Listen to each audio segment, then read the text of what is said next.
Hey, must be Thursday. Kevin Yay! Peterson. Jay Staples, highlight of my Valentine, I will say that we were at an industry conference was it last week? I mean, it's all blurred to me, but people I think are quietly watching the show. They're not really making comments, but they've made comments as to make it, I don't think they realize this, but I was like, you pretty much watched every show, like if you're bringing this up. So I'm just throwing that out there. So we got closet watchers. So that's always good to have. But if you're creeping him Instagram, you may be watching live on his Instagram, Kevin W. Peterson. He's got a Facebook group. Everything's chronocope.us. That's basically your hub. Yep. Everything about Kevin. Yep. He even puts his social security number out there and his mom's maiden name. Yeah. So everything you need, free resources, ability to reach Kevin directly. I'm sure there's links to his social media pages. Just go to chronocope.us, and then that's like the hub of everything. So, Kevin, how are you? Jay, I had a birthday. What? On Monday, I turned 60 years old, my friend. It's stuff like this that I think I've lost touch with people. Like I've had numerous people like, I had a birthday, I had my sobriety birthday, and I'm just like, I think I've relied on social media to give me the notifications, and I think my notifications have been turned off somehow. Yeah. But also, it's welcome to the society. We're relying on social media instead of connecting in real life. I never asked you when your birthday was, so I feel like I'm disconnected from you. But not at all. You look 55. I mean, I'll just say that. I feel 55, baby. Maybe 51. I'm trying, But anyway, well, happy birthday. Did you do anything special? We went to dinner Saturday night. Knowing you worked. Yeah. I did. I did some work. I was talking to some folks. Went to dinner Saturday. We actually did dinner Saturday night here in town. Get a load of this. This is hilarious. This is a great story. We need to start telling more stories. Our producer says we need more stories, I guess. Okay, so we live here in Jacksonville Beach. We live about 10 minutes away from the Mayo Clinic, the Jacksonville Mayo Clinic. And the Mayo Clinic, about 6 months or a year ago, contracted with a local restaurant group, like a really high-end group, and said, we want a nice restaurant for people to go to at lunch and dinner. And, so we, it's called the Madura Brothers. They have they have like 6 places in Jacksonville, and they're really nice. And so a friend of mine turned me onto it, and we started going there. And so now it's our go-to place for nice dinners. And you pull up, and you pull up at the Mayo Clinic, and you get valet parking. And the food's freaking spectacular. So we had a great time. Went with another couple, my friend James, whose birthday is the same day as mine, and we had a blast. We had a lot of fun. The food was great. We had a really great time. And then watched Sunday we watched the Super Bowl and had a good time. Got a massage, and just spoiling myself. The big treat for my wife and I is going to be, her birthday was last week. The big treat from us is going to be in May. We're going to go on a trip. We're going to take a cruise on the Queen Mary 2 from New York to England. Really? Yeah. 7 nights on the ocean, and then spend a couple days in England or in London and come back. Yeah. Isn't that wild? How long of a cruise is that? I mean, how long is it on a boat? 7 nights from New York to London. Yeah. Or Southampton. Yeah. I guess I would say that that's better than a plane. Like the reason I don't go anywhere really is like I hate being on a plane for like more than 2 hours. So maybe I should try the cruise. Well, we're going with a bunch of people who are all turning 60. And they were like, they did it a couple of years ago, and they're like, it's great. It's the greatest trip. You'll have the greatest time. And I was like, I'm in. It's not like a Mexico or Caribbean party cruise. It's not like one of those, whatever the Vision of the Sea, 10,000 people type of deals. It's a little more schwanky, I guess. Yeah. It meets your standards. Like, I mean, I'm sure you have high standards. So, well, and well, you should. I mean, like the most interesting man in the world, Kevin Peterson. Oh, I don't know about that, but all right. My husband and I struggle with our son's lack of motivation for change. He's 19 years old and has been to several treatment centers, only to go right back to his old friends and old behaviors. Question really kind of goes into, where does motivation kind of fit in to, well, I think obviously people, motivation enters change, and what we're asking is change, but where's motivation? Like it seems a lack of motivation. Right. And so here's the thing, right? And this has been the theme of my week working with my families. And it's been, well, he went to treatment again, and then he came home. I'm like, time out. What was that last part? And they're like, well, we let him come home. I'm like, why?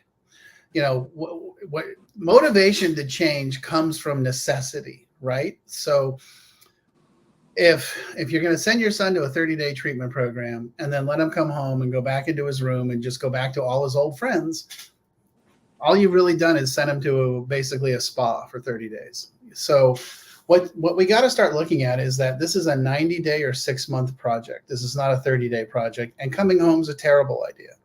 So what we got to look at is, okay, you're going to do the 30 days inpatient treatment somewhere. But then after that, we're going to find a highly structured aftercare program that has partial hospitalization, PHP, IOP, intensive outpatient, and regular therapy. And you're going to go live there for 6 months, because you're never going to change somebody in 30 days. It's just never going to happen. So internally on the family structure, and this is how I would coach, this is exactly how I coach my families and how I would coach this family. It's not about him, it's about you. You got to start setting the expectation that this is going to be handled. This is how it's going to be handled. And you're going to this program, and then you're going to go to this program, and no, you're not coming home. Oh, you don't want to do that? Okay, cool. But that's cool. That's your choice. You're an adult, but you're not living here. He has no motivation to change. He has no impetus or no necessity, because, he's like, I'm good. I come home, mom and dad let me do what I want. They probably, cook him food and let him do what he wants and do his laundry. And it's like, okay, well, let's stop doing all of that.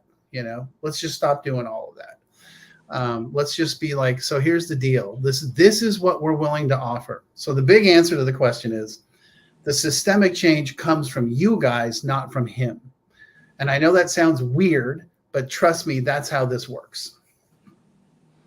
Well, I mean, I can tell you firsthand, people are reluctant, families are, to go past even 30 days. Like you start mentioning 45 days in a place, and they're like, whoa. I don't know if our son, daughter, whatever is that bad. I mean, yeah, mm-hmm. I've had, going back to, last week I spent a lot of time with transitional home owners and workers. I mean, the life of a transitional program right now is so rough. There's a lot of programs that have their step down programs, and that's all great and stuff, but it's we need to be promoting transitional from inpatient, in between home or whatever, and it's a higher level of sober living too. Like, I think you should go residential, transitional, sober living, and then more often than not, they're not going to want to go back home because they have a community already there. So, yeah, no, that's the whole thing. And the other answer is they're not coming home. Period. They're not coming home. That's not a solution. The solution is that they need to go into what we're talking about, a transitional or a higher level, higher structure. We probably talk about the same thing, structured aftercare program. Yeah. Because 30 days isn't going to fix it. That's just not how it works. So. And you got to get uncomfortable with saying more than 30 days. But anyway. Yeah. Here's one. Our daughter spent 9 months in a treatment step-down program. She returned to college this semester and has remained clean through weekly lab testing that she said you recommended, so she said kudos. But she's doing online meetings and doesn't go out. This is another case where welcome to technology. it's not that she's harping on, she's more the other side, like she's watching where this whatever. It doesn't seem like this daughter really wants to venture out. She's like in her little cocoon per se. And any advice as to, she's passing weekly drug tests, she's doing online classes, but kind of just not really going out much. So this is one of those situations where that's her business, not your business. I mean, that's just really the answer. As long as she's engaged in meetings, is staying sober.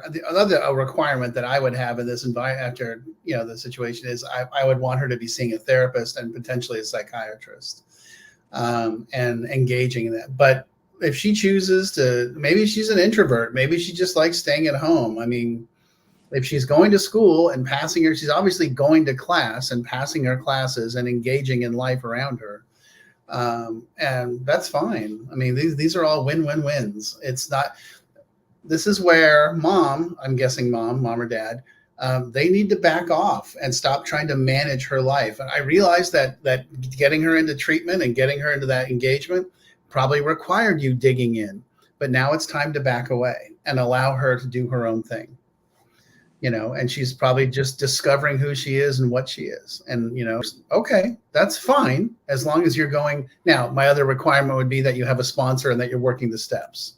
So that's those are the things I would implement into this environment, and do you have concern or any kind of advice? I mean, I've not come across it, but I'm coming across more and more online stuff. I mean, there's people that you can see now, therapy online, meetings online, you can have an online community and, and so forth. I would sure hope no one's doing online sponsorship or how that even works. But do you have any kind of advice or kind of views around like online versus, I think the kids call it IRL or in real life? Yeah. Well, I mean, I think... Okay, so in this particular situation, I don't know the specifics of the person or the case, so I really don't feel comfortable saying you got to change, because that may not be, in general, in a perfect world, I prefer in IRL, because there's just something about being in that environment. I understand that in this day and age that people may initially start. I mean, I've definitely had the families that I work with are like, oh, well, I went to that so-and-so meeting online. And I'm like, okay. And I said, did you talk? Did you share? Did you ask about sponsorship? And they're like, no, I just sat, I didn't even turn on my camera. My concern is that there are too many options in that environment to distance yourself from, because you and I know that the real magic of a 12-step meeting is sitting in the room with other people. That's the magic. It's not sometimes you hear someone talk and there's pearls of wisdom or blah, blah, blah, blah, and that's great. But the real magic is sitting in a room with people that are going through the same thing that you're going through and fighting the same battle and realizing, oh shit, I'm not alone. And I actually have a community and these are my friends, and that's kind of how it starts, and that's how you find a sponsor. It's how you find the people to hang out with. That's how I found my community. So I think those things are critical. Part of the reality of today is that sometimes people start in the virtual space and then work their way over, But I also, my primary concern here is that the folks if she's doing well and she's staying sober and getting drug tested, and I would implement some therapy in there as well, in-person therapy, not online therapy. If she's in college, I guarantee you there's somebody in her neighborhood that'll do therapy.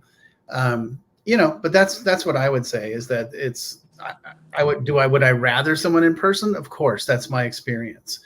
But I know people that do the virtual and they like it and it works for them. So that's okay too, I am not one. I have learned I cannot do Zoom meetings just because I get too, this is the public opinion of Jay Staples only. It's not attached to the show in any way.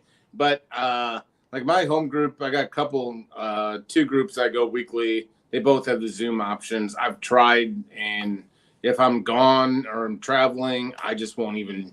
I'll go to a local meeting if because I do too much when I'm sitting in front of a computer. Just never really pay attention. But that's me and only me. All right. I think I did. I'm sorry. What were you talking about? I left my alcoholic husband a few weeks ago due to his continued drinking. Took our 3 kids and are staying with family. It's soul crushing to hear my kids beg to go back home. Another one of these fathers, dad saying this time's going to be different, whatever. So, I mean, I don't know how old the kids are, but a couple. I want to say they're in the 9 to the 14 range. So, I would definitely look at the Betty Ford Children's Program online, and I know there's and we can definitely get the information out because I know the Colorado program. That's something I would let the kids engage with. The other thing is you as the parent are doing something. It's one of those moments where you got to put the well-being of the family first, and not having your children and yourself exposed to someone who's actively drinking and relapsing and going back and forth. That's just not healthy. It's not safe. And you can have that conversation with them. And the Betty Ford program, by the way, has materials on how to have that conversation. But sometimes it's hard to make that choice to set those boundaries. And I get it. Now, this woman, also, I would recommend going to some 12-step recovery space like CODA or Al-Anon, and really engage with other people there and find out that you're not alone, and you'll get support from that. I would also highly recommend finding a therapist that understands addiction and codependency and family of origin trauma and can help you engage in that as well. To me, that is absolutely critical because you have to take care of yourself in order to make these moves and to make these choices, And that's always the hard part. It's always the hard part. When my parents looked at me and said, you know what, we love you, but we're done. You're out. I know that was hard for them. It was brutal, but they were like, we can't do this. We can't continue to have you destroy our family system. And I look back on it and I respected them for that. That made sense. That was an intelligent move. So kudos to you for taking care of yourself or putting, the needs of the family first and setting good boundaries. Now take care of yourself. Go to a therapist and go to a 12-step meeting and for you and talk about how hard this is for you. Yeah. All right. Our viewer, Jay Staples, wants to ask you a question. Adolescent wilderness programs are closing. How do you see this affecting treatment for adolescent? Was wilderness not effective or is it cost related? Just curious to see your you can pass. You can plead the fifth as well. No, you know me. I always got something to say. Well, I'll tell you, baby. No, I was shocked to hear, not really being in the adolescent space, and just last week, and just like pretty much every wilderness program that I personally know of has closed. And I heard rumors, but just curious. Well, so I have a couple that I always recommend that I think are really strong. And one of them is called Evoke in Utah. They're still open and they're still operating. And I have to be honest with you, I've never, in the 10 years that I've been sending kids there, I've never had a crisis drama. And I get it that I believe that there are places that are, snake oil salesmen and do a crappy job and, browbeating the kids and just doing all the wrong stuff. 100%. Because I've seen people in our space, Jay, that are completely unqualified and, think that I'm a family case manager because I went to a weekend seminar, and I'm like, no, you're not,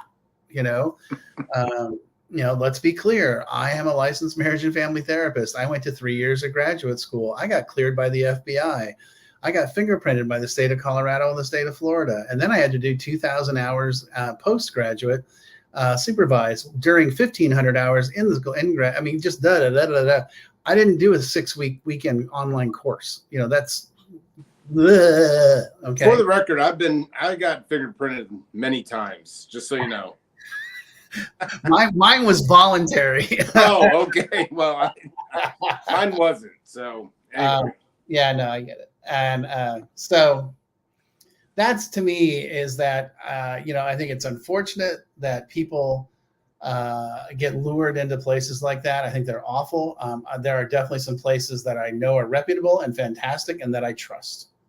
It's that simple, you know? Yeah. Well, good. I think you're off the clock again. We didn't get you speechless, and we're going to keep trying. But we're going to do this every Thursday. Keep your questions coming. You can, if you're watching a replay, you can put comments, questions, issues, clothing choices for one of us, whatever you guys want. We'll get to it next show. And you can always private message either one of us or email or whatever questions if you don't want the world to see your question. But anyway, enjoy it every week. Kevin, you're off the clock, I guess, until next week. All right, brother. Well, it's always great to spend time with you. All right, I'll see you.